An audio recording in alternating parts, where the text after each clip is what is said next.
नमस्कार दोस्तों, नई सोच नई दिशा में आपका एक बार फिर से स्वागत है। तो आज हम डिस्कस करेंगे टीजीटी नॉन मेडिकल कमीशन जो कि 2018 में करवाया गया था, उसका जीके पार्ट 2 आपसे डिस्कस करेंगे। तो प्लीज़ वीडियो को पूरी देखें, स्किप ना करें। बहुत ही महत्वपूर्ण क्वेश्चन है आने वाले हिमाचल एग्जाम के लिए। तो कुल प्रश्न होंगे 20। तो प्लीज़ वीडियो को पूरी देखें, स्किप ना करें। अगर वीडियो अच्छी लगे तो चैनल को लाइक शेयर एंड सब्सक्राइब करना ना भूलें, ताकि आने वाले हर वीडियो की अपडेट आपको समय समय पर मिलती रहे। अगर किसी भी पर्सन ने टीजीटी नॉन मेडिकल कमीशन का पार्ट 1 जीके नहीं देखा है तो आप प्लेलिस्ट में जाके भी उसको देख सकते हैं। तो किसी भी पर्सन को अगर इस वीडियो का ऑनलाइन टेस्ट देना होगा तो डिस्क्रिप्शन में एक लिंक मिलेगा, उसके ऊपर आप क्लिक करके भी इस वीडियो का ऑनलाइन टेस्ट दे सकते हैं। तो बहुत ही महत्वपूर्ण क्वेश्चन करवाए जा रहे हैं, तो प्लीज़ वीडियो को पूरी देखें, स्किप न करें। तो चलते हैं आज के पहले क्वेश्चन की तरफ। ये रहा पहला क्वेश्चन। निम्न में से कौन सा देश ब्राजील का सीमावर्ती नहीं है? तो इसमें से आपको बताना है कि ये इसमें से कौन सा देश है जो ब्राजील का नहीं है। तो जल्दी से इसका राइट आंसर बताएं। निम्न में से कौन सा देश ब्राजील का सीमावर्ती नहीं है? तो जल्दी से इसका राइट आंसर बताएं। चार ऑप्शन आपकी स्क्रीन पर है, वीडियो को पूरी देखें, स्किप ना करें। वीडियो को पूरी देखें, स्किप ना करें। बहुत ही महत्वपूर्ण क्वेश्चन है आने वाले एग्जाम के लिए।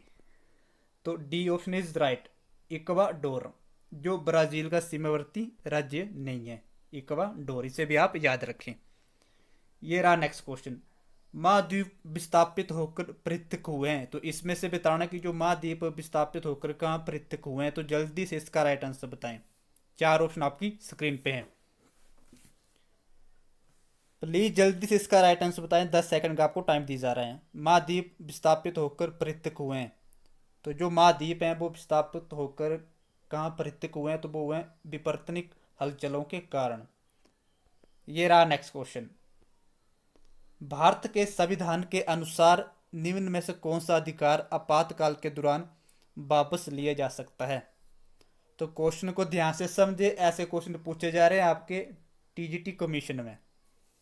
भारत के संविधान के अनुसार निम्न में से कौन सा अधिकार आपातकाल के दौरान वापस नहीं लिया जा सकता? वापस नहीं लिया जा सकता। क्वेश्चन को अच्छे से देखिए, तो जल्दी से इसका राइट आंसर बताएं। तो बी ऑप्शन इज राइट, जीवन का अधिकार। जब भारत के संविधान के अनुसार जब कोई इमरजेंसी आती है तो उस टाइम कौन सा अधिकार वापस नहीं लिया जाता? वो लिया जाता नहीं लिया जा सकता, जीवन का अधिकार। B option is right. ये रहा नेक्स्ट क्वेश्चन। निम्न में से कौन सा राज्य के लिए सामाजिक आवश्यकताओं की पूर्ति तथा नई सामाजिक व्यवस्था को स्थापित करने के लिए वास्तविक मार्गदर्शक कारक है? तो इसमें से बताना कि जो सामाजिक जो हमारी नीड है उसे पूरा करने के लिए, सामाजिक व्यवस्था को स्थापित करने के लिए वास्तविक मार्गदर्शन कौन सा कारक है? तो जल्दी से इसका राइट आंसर बताएं। प्लीज जल्दी से इसका राइट आंसर बताएं। देखते हैं सबसे पहले किसका राइट आंसर आता है। तो ये जो सिद्धांत है वो कहाँ से लिए गए हैं? जो हमारी नीड है, आवश्यकताएं पूरी करने के लिए सामाजिक सोशल वगैरह, वो कहाँ से लिए गए? जो इसकी व्यवस्था होती है, अरेंजमेंट होती है, वो कहाँ से लिए गया है? तो उसका मार्गदर्शन कौन से आर्टिकल से मिलता है, कौन से सिद्धांतों से मिलता है?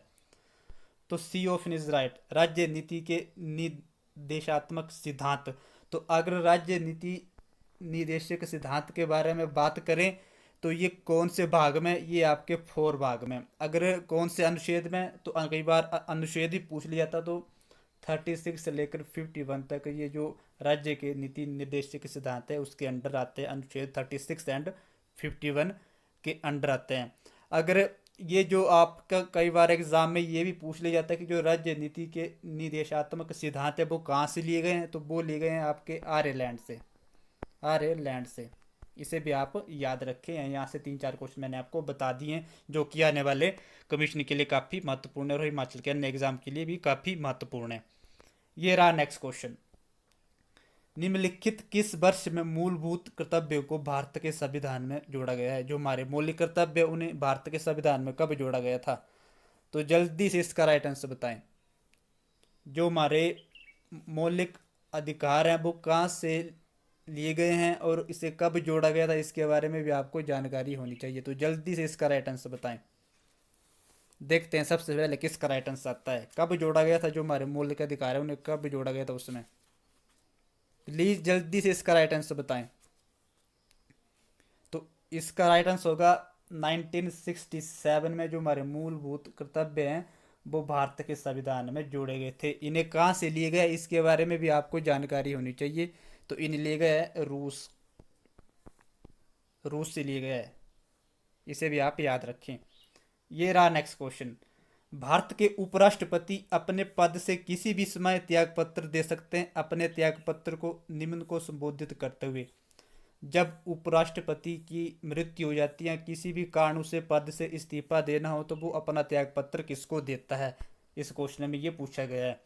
तो क्वेश्चन को ध्यान से समझे, अच्छे से समझे। तो जल्दी से इसका राइट आंसर बताएं। देखते हैं सबसे पहले किसका राइट आंसर आता है। भारत के उपराष्ट्रपति अपने पद से किसी भी समय त्याग पत्र दे सकता है, तो वो अपने त्याग पत्र किसको देता है। तो जल्दी से इसका राइट आंसर बताएं। तो c option is right, Bharat के राष्ट्रपति। अगर बात करें भारत के राष्ट्रपति तो उनकी नियुक्ति कौन से आर्टिकल में की जाती है, तो वो की जाती है 52। इसे भी आप याद रखें, कई बार एग्जाम में ये भी पूछ ली जाता है कि उनके कौन से अनुच्छेद के तहत उनकी नियुक्ति की जाती है। तो 52 अनुच्छेद के तहत उनकी नियुक्ति की जाती है। अगर जो आपका राष्ट्रपति होता है उनको बनने के लिए अधिकतम आयु 35, इसे भी आप याद रखें। ये रहा नेक्स्ट क्वेश्चन। राज्यों के मंत्रियों के वेतन और भत्तों का निर्धारण किया जाता है। तो जल्दी से इसका राइट आंसर बताएं। राज्यों के मंत्रियों के वेतन और भत्तों का निर्धारण किया जाता है, तो प्लीज जल्दी से इसका राइट आंसर बताएं।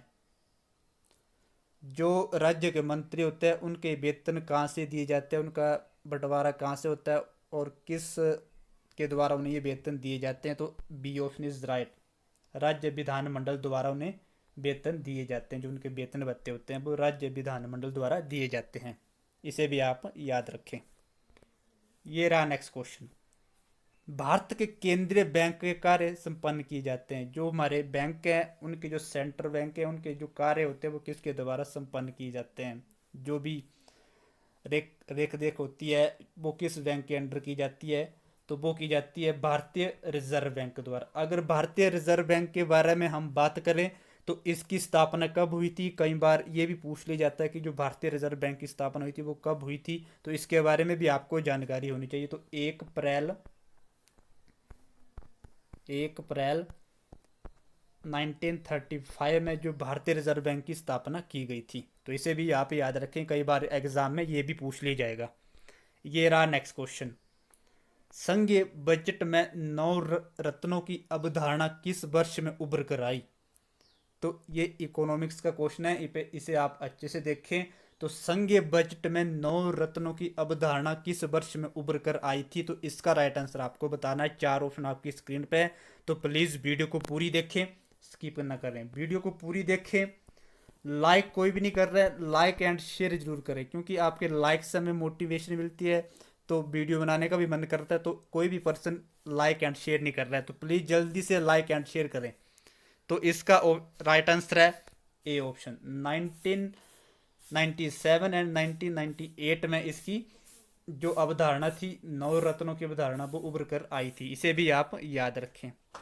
ये रहा next question. International development association का संचालन निम्न में से कौन करता है। तो जल्दी से इसका राइट आंसर बताएं। इंटरनेशनल डेवलपमेंट एसोसिएशन का संचालन निम्न में से कौन करता है। तो प्लीज जल्दी से इसका राइट आंसर बताएं। देखते हैं सबसे पहले किसका राइट आंसर आता है। क्वेश्चन को अच्छे से पढ़ें। इंटरनेशनल डेवलपमेंट एसोसिएशन का संचालन कौन करता है। तो सी ऑप्शन इज राइट। इस अगर IBRD की फुल फॉर्म, कई बार एग्जाम में ये भी पूछ लिया जाता है कि जी IBRD की फुल फॉर्म क्या है। तो इसकी है the international bank for reconstruction and development. क्या बताइए मैंने आपको, the international bank for reconstruction and development. तो इसे भी आप याद रखें। The international bank for reconstruction development, तो इसे भी आप याद रखें, एसोसिएशन। ये रहा next question. Earn while you learn योजना किसके द्वारा आरंभ की गई थी। तो जितनी भी योजनाओं से क्वेश्चन बन रहे हैं तो आप किसके द्वारा ये योजना बनाई गई थी? तो योजनाओं से जितने भी आपके क्वेश्चन बनते हैं आने वाले टीजीटी कमीशन और अन्य एग्जाम के लिए अच्छे से पढ़ के जाएं, क्योंकि योजनाओं से जितने भी क्वेश्चन पूछे जा रहे हैं हमीरपुर बोर्ड की तरफ से एक क्वेश्चन जरूर पूछा जा रहा है, तो इसे भी आप याद रखें। तो जल्दी से इसका राइट आंसर बताएं। तो ए ऑप्शन इज राइट। पर्यटन मंत्रालय द्वारा जो अर्न वाइल यू लर्न योजना इनके द्वारा आरंभ की गई थी। तो योजनाओं से जितने भी क्वेश्चन बनते हैं जो प्रधानमंत्री द्वारा बनाए गए उसे भी आप पढ़ के जाएं आने वाले कमीशन के लिए। ये रहा नेक्स्ट क्वेश्चन। निम्न में से किस वर्ष भारत में दशमलव मुद्राओं में परिवर्तन किया? तो जल्दी से इसका राइट आंसर बताएं। निम्न में से किस वर्ष भारत में दशमलव मुद्राओं में परिवर्तन किया था? तो जल्दी से इसका राइट आंसर बताएं। भारत में दशमलव मुद्राओं में परिवर्तन कब किया गया था? तो जल्दी से इसका राइट आंसर बताएं। तो डी ऑप्शन इज राइट। 1957 में दशमलव मुद्राओं में परिवर्तन हुआ था। ये रहा next question. CEAT cricket rating award 2018 में international cricket of the year किसने जीता है? तो आपका ये करंट अफेयर के क्वेश्चन स्टार्ट हो गए हैं। तो जो जहाँ तक मुझे लगता है, जहाँ तक मैंने इसका इवैल्यूएशन किया कि जो हमीरपुर बोर्ड की तरफ से जो आपके टीजीटी कमीशन के एग्ज़ाम करवाए जाएंगे 3 या 4 क्वेश्चन आपके करंट अफेयर के पूछे जा रहे हैं। इसे भी आप अच्छे से देख लें। 3 या 4 करंट अफेयर के क्वेश्चन पूछे जा रहे हैं और किस मंथ के पूछे जा रहे हैं, यहाँ तो 1-2 मंथ के साथ में पूछे जा रहे हैं। तो इसका राइट आंसर आपको बताना है। तो अवार्ड से जितने भी क्वेश्चन बनते हैं इसे भी आप पढ़ के जाएं कि 2019 में 20 में किसे अवार्ड दिए गया, टूर्नामेंट किस किस टूर्नामेंट में कितने कितने अवार्ड दिए उसके बारे में भी आपको जानकारी होनी चाहिए। तो b option is right. Virat Kohli को ये अवार्ड मिला था 2018 में। ये रहा नेक्स्ट क्वेश्चन। विश्व के सबसे ऊंचे शिखर माउंट एवरेस्ट को मापने वाली सबसे वृद्ध भारतीय महिला अभी हाल ही में कौन बनी है? तो जल्दी से इसका राइट आंसर बताएं।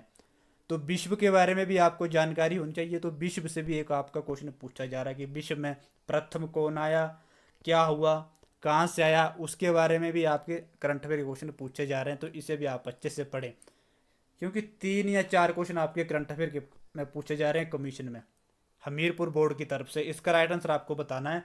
तो संगीता बहल इसका राइट आंसर है। ये रहा नेक्स्ट क्वेश्चन। निम्नलिखित में से कौन से स्मार्ट सिटी दिवा काल में 100% पुनर्नवीकरण ऊर्जा से संचालित भारत की प्रथम सिटी बनी है?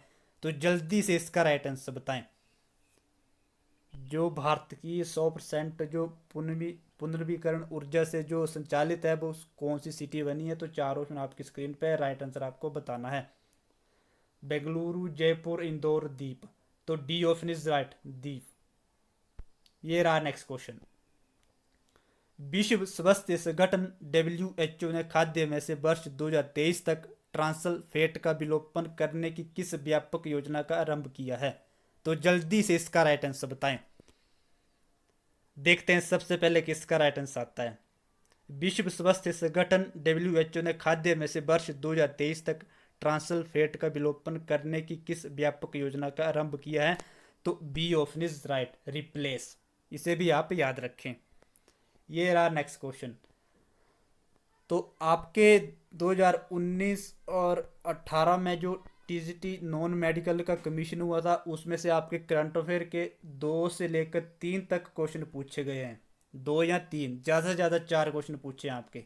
तो अभी तक मैंने जितनी भी वीडियो बनाई है 3 या 4 क्वेश्चन मुझे देखने को मिले हैं। तो आप 3 या 4 क्वेश्चन आपको कमीशन में पूछे जाएंगे करंट अफेयर के। तो अब हिमाचल जी क्या आपका स्टार्ट होता है। लाहौल स्पीति था किन्नौर की जलवायु कैसी है? तो आपको इसमें से बताना है जो लाहौल स्पीति और किन्नौर की जलवायु कैसी है। तो इसका राइट आंसर आपको बताना है। तो जल्दी से इसका राइट आंसर बताएं। तो जलवायु से जितने भी आपके क्वेश्चन बनते हैं हिमाचल के उसके बारे में भी आपको अच्छी जानकारी होनी चाहिए। इस टाइप के क्वेश्चन भी पूछे जा रहे हैं आपके हमीरपुर बोर्ड में कमीशन में। तो सी ऑप्शन इज राइट। अर्ध आर्कटिक प्रकार की जो लाहौल स्पीति किन्नौर की जलवायु है इसे भी आप याद रखें। अर्ध आर्कटिक प्रकार की जो जलवायु है वो लाहौल स्पीति किन्नौर में है। ये रहा नेक्स्ट क्वेश्चन। निम्न शिवालिक में किरातों का वे शक्तिशाली राजा कौन था जिसने आर्य राजा दिबोदास के विरुद्ध युद्ध लड़ा था? तो आपको इसमें से राइट आंसर बताना है। तो कई बार ये क्वेश्चन आप पढ़ भी चुके होंगे, कई बार ये क्वेश्चन एग्जाम में पूछा भी जा चुका है। तो जल्दी से इसका राइट आंसर बताएं। 4 ऑप्शन आपकी स्क्रीन पे, जल्दी से इसका राइट आंसर बताएं। तो डी ऑप्शन इज राइट, शाम्बरा, जो किरातों का जो शक्तिशाली राजा था, इसका जो दिबोदास के साथ युद्ध हुआ था। ये रहा नेक्स्ट क्वेश्चन। बे भवन जो हिमाचल प्रदेश का विधानसभा गृह है बनाया गया था वर्ष में, तो कब बनाया गया था? तो जल्दी से इसका राइट आंसर बताएं। तो जो हिमाचल प्रदेश विधानसभा का जो गृह है वो है आपका शिमला में। इसे कब बनाया गया था? तो जल्दी से इसका राइट आंसर बताएं। देखते हैं सबसे पहले किसका राइट आंसर आता है। तो 4 ऑप्शन आपकी स्क्रीन पे है, प्लीज जल्दी से राइट आंसर बताएं। तो प्लीज वीडियो को लाइक एंड शेयर करते रहें, कोई भी लाइक एंड शेयर नहीं कर रहा है। तो ए ऑप्शन इज राइट, 1925 में जो शिमला में हमारा विधानसभा गृह है उसे बनाया गया था। ये रहा नेक्स्ट क्वेश्चन। शिल्ली वन्य प्राणी अभयारण्य हिमाचल प्रदेश के किस जिले में अवस्थित है? तो जल्दी से इसका राइट आंसर बताएं। शिल्ली वन्य प्राणी अभयारण्य हिमाचल प्रदेश के किस जिले में अवस्थित है? तो जितने भी आपके वन्य प्राणी से क्वेश्चन बन रहे हैं वो एक क्वेश्चन जरूर पूछा जा रहा है हमीरपुर बोर्ड की तरफ से आपका टीजीटी कमीशन में। एक क्वेश्चन आपका यहाँ से जरूर बनेगा। तो जितने भी आपके 32 हमारे जो वन्य अभयारण्य है हिमाचल में, उसे आप अच्छे से पढ़ के जाएं। वो कहाँ है, उसकी कब स्थापना हुई थी, उसके बारे में भी आप उसे जरूर पढ़ के जाएं। एक क्वेश्चन आपका यहाँ से जरूर बनेगा। तो जल्दी से इसका राइट आंसर बताएं। तो जो हमारा शिल्ली वन्य प्राणी है वो सोलन जिले में स्थित है। और मुझे आप कमेंट बॉक्स में ये बताएं कि ये हिमाचल प्रदेश का छोटा है या बड़ा है। तो आप जो प्राणी वन्य प्राणी अभयारण्य है हिमाचल प्रदेश का बड़ा वन्य प्राणी है या छोटा, तो और इसकी स्थापना कब हुई थी, इसके बारे में आप मुझे कमेंट बॉक्स के जरिए बताएं। तो आज के लिए इतना ही। अगर मेरे द्वारा बनाई गई वीडियो आपको अच्छी लगे तो प्लीज़ चैनल को लाइक शेयर एंड सब्सक्राइब जरूर कर लें, ताकि आने वाले हर वीडियो की अपडेट आपको समय समय पर मिलती रहे। तो मिलते हैं अगली वीडियो के साथ, तब तक के लिए धन्यवाद।